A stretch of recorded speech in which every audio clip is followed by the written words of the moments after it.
5 years. That's a huge span of time, isn't it?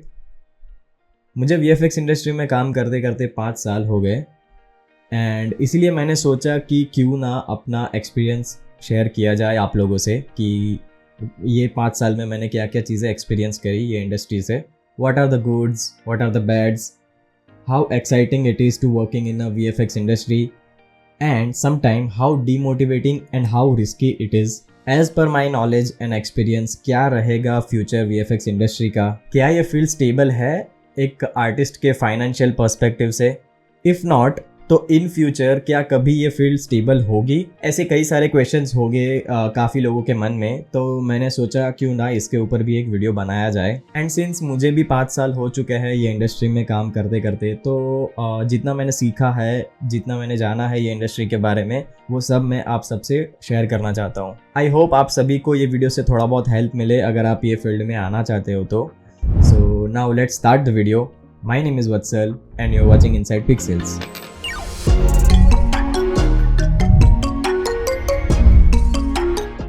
Back in 2017 when I started my journey into the VFX, उस time पे मुझे बिल्कुल भी idea नहीं था कि मुझे क्या करना है. मतलब इतना सॉर्टेड था कि मुझे VFX में ही जाना है, बट मुझे ये बिल्कुल भी आइडिया नहीं था कि कैसे काम होता है, कौन से डिपार्टमेंट होते हैं, कौन से डिपार्टमेंट में मुझे जाना है, कौन से डिपार्टमेंट में मुझे इंटरेस्ट है. बट 2017 से पहले जब मैं अपने ग्रेजुएशन में था तभी मैंने डिसाइड कर लिया था कि मुझे आगे VFX में जाना है. और मैंने ऑनलाइन कुछ ट्यूटोरियल्स वगैरह ख़रीद के थोड़ा बहुत एक्सपेरिमेंट करना स्टार्ट कर दिया था उसी टाइम से. और तब जैसे कि मैंने बताया कि उतना नॉलेज नहीं था सारे डिपार्टमेंट्स के बारे में, तो मैंने ऐसे ही एक ब्लेंडर का कोर्स ले लिया था. And I am sure many of you can relate to this point कि मैंने ऐसे ब्लेंडर का कोर्स लिया और थोड़ा बहुत मॉडलिंग वगैरह सीखना स्टार्ट किया. एंड काफ़ी लोग होंगे जो यही चीज़ करते हैं. मतलब ब्लेंडर एक तो ओपन सोर्स सॉफ्टवेयर है, तो सबसे पहले वो ही सीखने का ट्राई करते हैं. बट आफ्टर माई ग्रेजुएशन जैसे ही मैंने VFX सीखना स्टार्ट किया इंस्टीट्यूट से, तो वहाँ पे मैंने सबसे पहला सॉफ्टवेयर सीखा फ़ोटोशॉप. तो फ़ोटोशॉप सीखने के बाद मुझे थोड़ा बहुत मैट पेंटिंग में इंटरेस्ट आया, तो मुझे लगा कि मैं एक मैट पेंटिंग आर्टिस्ट बन सकता हूँ. फिर मेरे कोर्स में सॉफ्टवेयर स्टार्ट हुआ फ़ोटोशॉप के बाद आफ्टर इफ़ेक्ट. तो आफ्टर इफ़ेक्ट जब मैं सीख रहा था तो मुझे उसमें बहुत ही ज़्यादा इंटरेस्ट आने लगा. मुझे वही ग्रीन स्क्रीन वगैरह थोड़ा बहुत जो उसमें हम लोग रिमूव करते हैं, तो वो सब सीख के थोड़ा बहुत इंटरेस्ट आने लगा. फिर मोशन ग्राफिक्स मैंने काफ़ी ट्राई किया था आफ्टर इफ़ेक्ट पे. इनफैक्ट आफ्टर इफ़ेक्ट सीखने के बाद मैंने कुछ 2 या 3 ऐसे फ्रीलांस काम भी किए थे, तो मुझे थोड़ा मतलब अच्छा खासा आइडिया आ गया था आफ्टर इफ़ेक्ट के बारे में. बट फिर जैसे ही आफ्टर इफ़ेक्ट ख़त्म हुआ उसके बाद मैक्स सॉफ्टवेयर स्टार्ट हुआ, ऑटोडेस्क मैक्स, अगर आपको पता हो. आई एम श्योर जो भी ये देख रहे हैं उनको कभी ना कभी ये वर्ड या ये नाम तो सुना ही होगा. सो हाँ, उसके बाद ऑटोडेस्क मैक्स सॉफ्टवेयर स्टार्ट हुआ. तो उस टाइम पे फिर मुझे 3D मॉडलिंग में इतना ज़्यादा इंटरेस्ट आया कि उसके बाद मैंने आफ्टर इफ़ेक्ट और फोटोशॉप तो कई महीनों तक खोला भी नहीं. मैं फुल टाइम मतलब एकदम 3D मॉडलिंग की ही प्रैक्टिस करता रहता था. बट कई सारे 3D मॉडल्स बनाने के बाद मुझे एक चीज़ रियलाइज़ हुआ कि 3D मॉडलिंग आर्टिस्ट बनने में पोटेंशियल तो बहुत ही ज़्यादा है, बट उसमें कई सारी चीज़ें ध्यान रखनी पड़ती है, जैसे कि लूप फ्लो मेंटेन करना होता है. अगर लूप फ्लो मेंटेन नहीं किया तो आगे के सारे डिपार्टमेंट में क्या क्या प्रॉब्लम्स आती है, लाइक अनरैपिंग में, टेक्सचरिंग में, लाइटिंग में. तो वो सब चीज़ों से ना मैं थोड़ा सा डीमोटिवेट हो गया था, क्योंकि मैं हर बार वो चीज़ पे आके ही थोड़ा बहुत अटकता था और हर बार मुझे अपने किसी सीनियर को पकड़ना पड़ता था और उनको पूछना पड़ता था कि यार ये चीज़ मुझे सिखाओ, यहाँ पे मैं अटक गया हूँ. तो स्टार्ट में तो मैंने, जैसे कि मैंने बताया, कुछ महीनों तक मैंने 3D मॉडलिंग करी क्योंकि वो नया नया था, मुझे मज़ा भी आ रहा था. बट फिर जब मैंने 3D मॉडलिंग छोड़ी तो वो टाइम है और एक आज का दिन है, अभी तक मैंने कोई भी 3D software, even 3D software तक नहीं खोला मैंने उसके बाद. हाँ, मतलब थोड़े बहुत जो मतलब ऑलरेडी जो मॉडल रहते हैं जो हम लोग खरीद सकते हैं या फ्री अवेलेबल होते हैं इंटरनेट पे, वो सब डाउनलोड करके उसके ऊपर टेक्सचरिंग, लाइटिंग वगैरह वो थोड़ा बहुत एक्सपेरिमेंट किया था. बट अभी तक मैंने उसके बाद कभी भी कोई भी 3D मॉडल नहीं बनाया. जो भी एक्सपेरिमेंट किया था वो जो भी ऑनलाइन मटेरियल अवेलेबल है उसके ऊपर ही किया. फिर जैसे ये मैक्स सॉफ्टवेयर ख़त्म हुआ, मतलब कोर्स में ख़त्म हुआ, तो उसी टाइम पे हम लोग के इंस्टीट्यूट में एक कंपटीशन का अनाउंसमेंट हुआ था.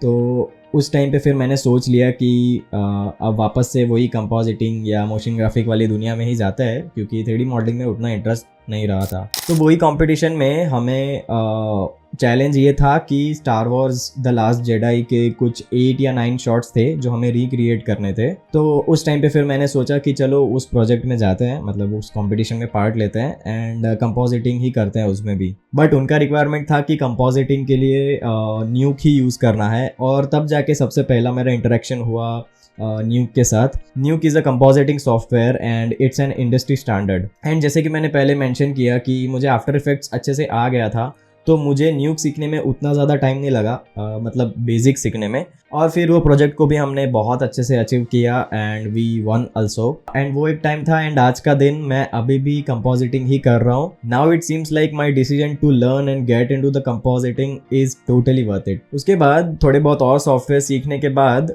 मैंने जॉब ढूंढना स्टार्ट किया 2019 में। एंड कई सारे लिंक्डइन सर्च और कई सारे दोस्तों के रेफरेंसेस से finally I found my first job. So that's my journey of learning from 2017 to 2019. Now in 2019 I started my professional journey as a junior CG compositing artist in a startup studio. वहाँ पे मैंने almost 2 साल बिताए थे and it was overall a good experience. But as we hit 2020, मार्च में Covid हो गया and everything shifted to online. We all shifted to work from home setup.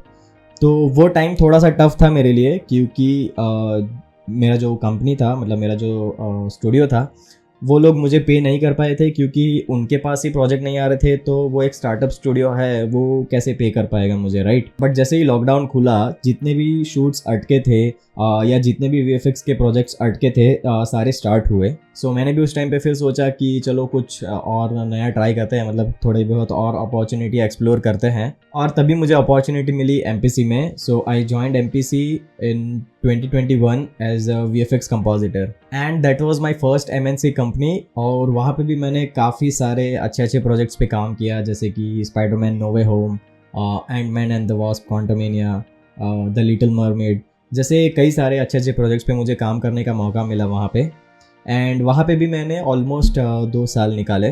But फिर मैंने सोचा कि let's jump to somewhere else. And to be very honest, reason यही था, एक तो सैलरी में भी ग्रोथ चाहिए था एंड थोड़े बहुत नए प्रोजेक्ट्स भी एक्सप्लोर करने थे। तो ये रीजंस की वजह से मैंने फिर स्विच किया। I resigned in MPC and in April 2023 I joined DNEG.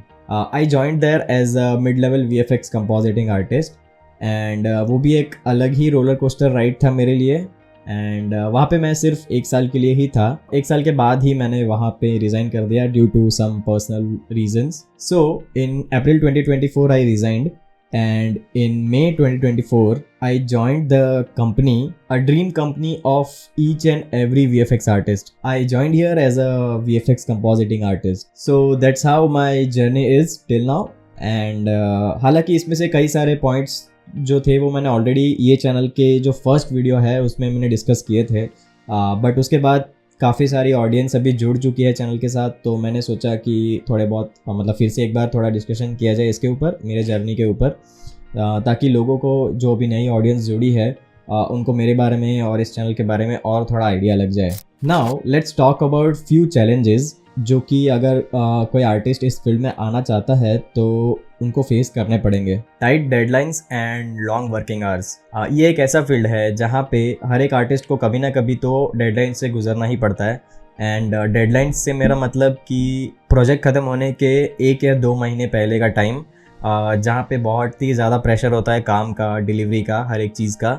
And उसकी वजह से होते हैं लॉन्ग वर्किंग आवर्स। अब देखो, मैं भी जब इंस्टीट्यूट में था तो मैं भी अपने सीनियर से ये सारी बातें सुनता था कि जॉब में 12-12, 14-14 घंटे तक काम करना पड़ता है, कभी कभी तो नाइट में रुक के भी काम करना पड़ता है। तो उस टाइम पे मुझे ये चीज़ काफ़ी ज़्यादा एक्साइटिंग लगती थी एंड मैं सोचता था कि कितना मज़ा आता होगा ऐसे काम करने में। इनफैक्ट स्टार्ट में मुझे भी बहुत मज़ा आ रहा था करियर के स्टार्ट में कि अगर कभी ऐसे डेडलाइन होता है और एकदम 12-12 या 14-14 घंटे तक काम करना पड़ता है तो मज़ा आता था कि हाँ ठीक है, मतलब पसंद का काम ही कर रहे हैं तो करवा लो जितना भी करवाना है। बट जैसे जैसे मैंने अपने करियर में ग्रो किया तो एक पॉइंट के बाद ना मुझे ये चीज़ थोड़ी इरिटेट करने लगी थी।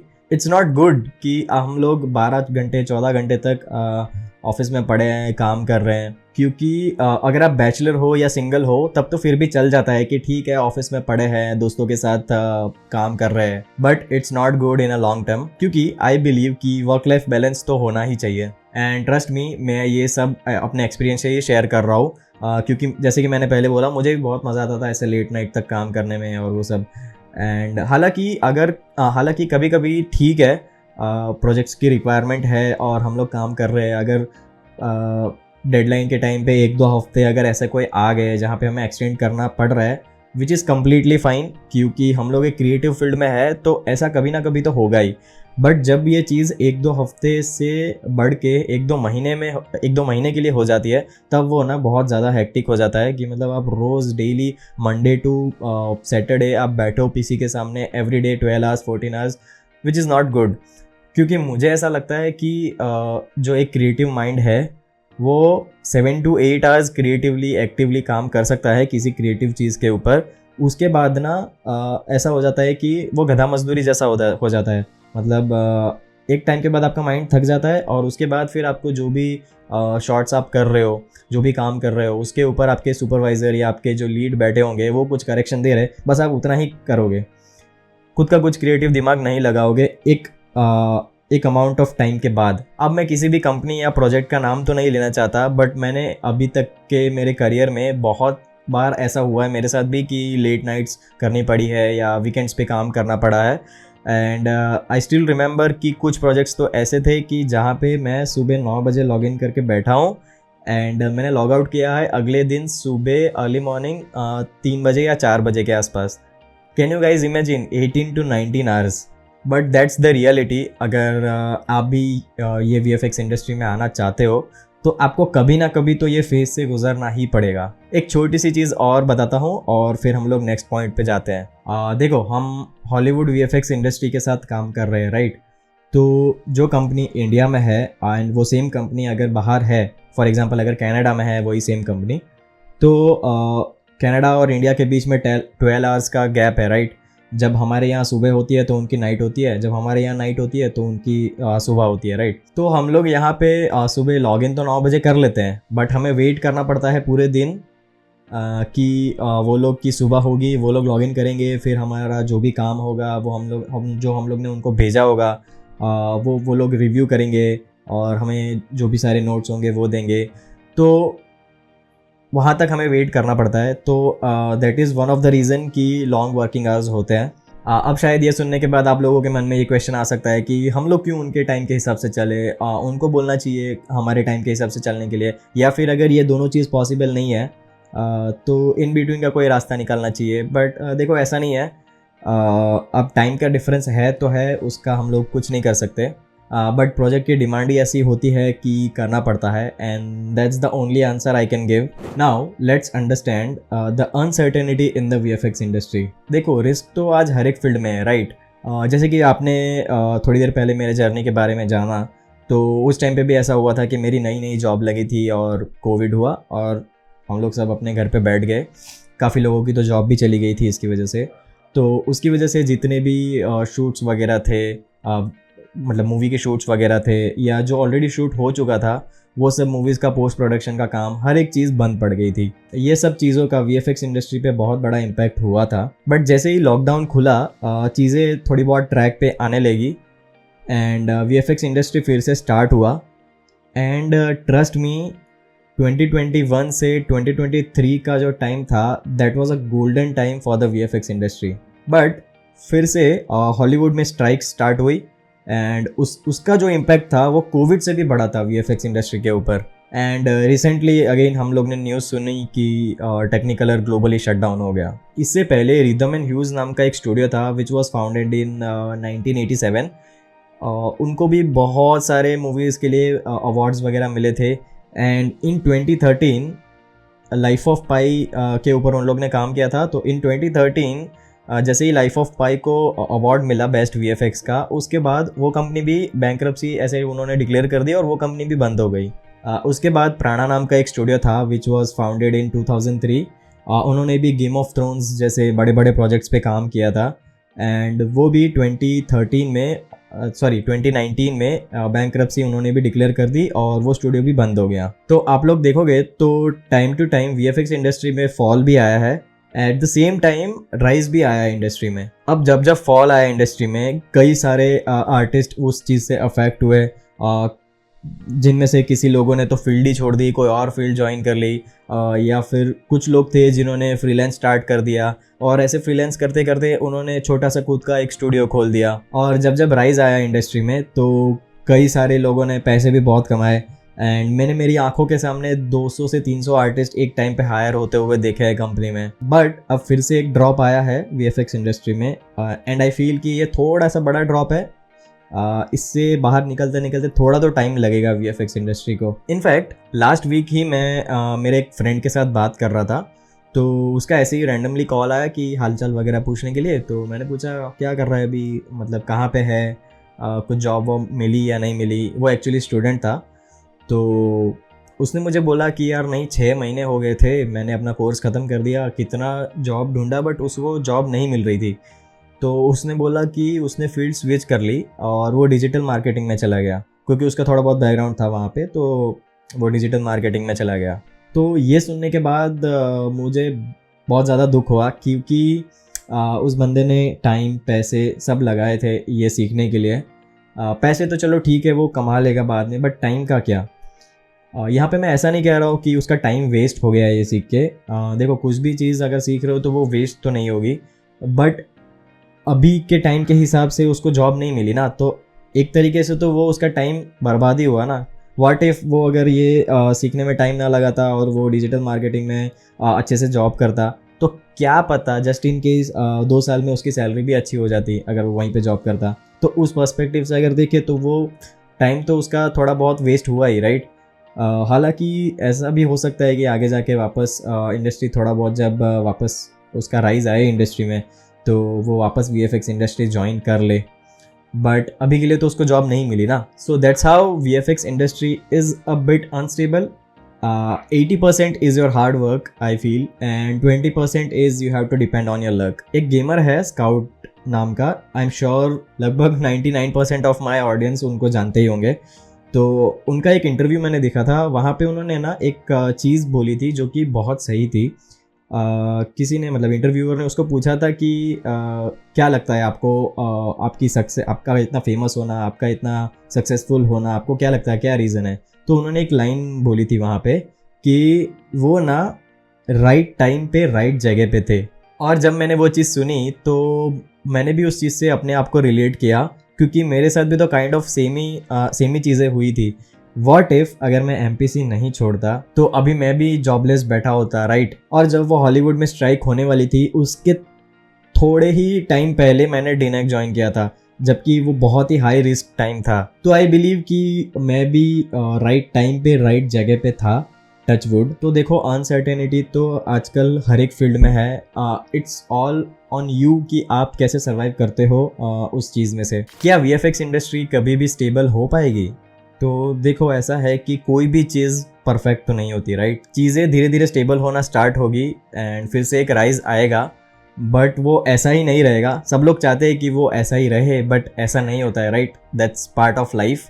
उतार चढ़ाव आते रहते हैं जीवन में। उफ, काफ़ी ज़्यादा मोटिवेशनल बातें हो गई, राइट। नाउ मूविंग अहेड, क्या वीएफएक्स इंडस्ट्री फाइनेंशियल पर्सपेक्टिव से स्टेबल है? तो आई वुड से येस। आप टाइम टू टाइम अपडेटेड रहो चीज़ों से। अगर जिस कंपनी में आप काम करते हो वहाँ पे आपको ऐसा फील होता है कि फाइनेंशियली और क्रिएटिवली आपका अच्छा ग्रोथ हो रहा है, देन इट्स गुड। बट अगर ऐसा नहीं है तो टाइम टू टाइम स्विच कीजिए कंपनी को, और कोई भी कंपनी में जाओ, हर एक लोगों से अच्छे से रिलेशंस मेंटेन करके रखो। एंड जो ये फील्ड में फ्रीलांस कर रहा है उनके लिए तो ये फील्ड एक समंदर है, ऐसा मान लो, क्योंकि एज अ फ्रीलांसर बहुत पोटेंशियल है ये फील्ड में, trust me. For me, I am not that much comfortable in doing freelance. इसका भी मेरा एक अलग एक्सपीरियंस है, वो मैं किसी और वीडियो में शेयर करूंगा पक्का आप लोगों के साथ। जो भी फ्रीलांस ऑलरेडी कर रहा है या फ्रीलांसर बनना चाहता है ये फील्ड में, तो उनके लिए तो स्काई इज द लिमिट वाली बात है। Now one last point for all the aspiring artist, never stop learning. जितना हो सके चीज़ों को सीखो। फॉर एग्जाम्पल, अगर आपको कंपोजिटिंग आर्टिस्ट बनना है तो कैमरा सीखो, लाइटिंग सीखो, 3D सॉफ्टवेयर्स में लाइटिंग कैसे होती है वो सीखो, VFX हैवी जो मूवीज़ होते हैं उसको एनालाइज करो, मूवीज़ देखो जितना ज़्यादा हो सके, जो भी ऐसे बड़े बड़े VFX हैवी मूवीज़ होते हैं वो सारे। और कभी भी ऐसा माइंड में लेके मत चलो, स्पेशली अगर आप करियर स्टार्ट ही कर रहे हो ये फील्ड में, कि अगर मुझे मुंबई में जॉब मिलेगा तो ही मैं जॉब करूँगा, या फिर हैदराबाद में जॉब मिलेगा तो ही मैं जॉब करूँगा। ऐसा कभी भी दिमाग में लेके मत चलो।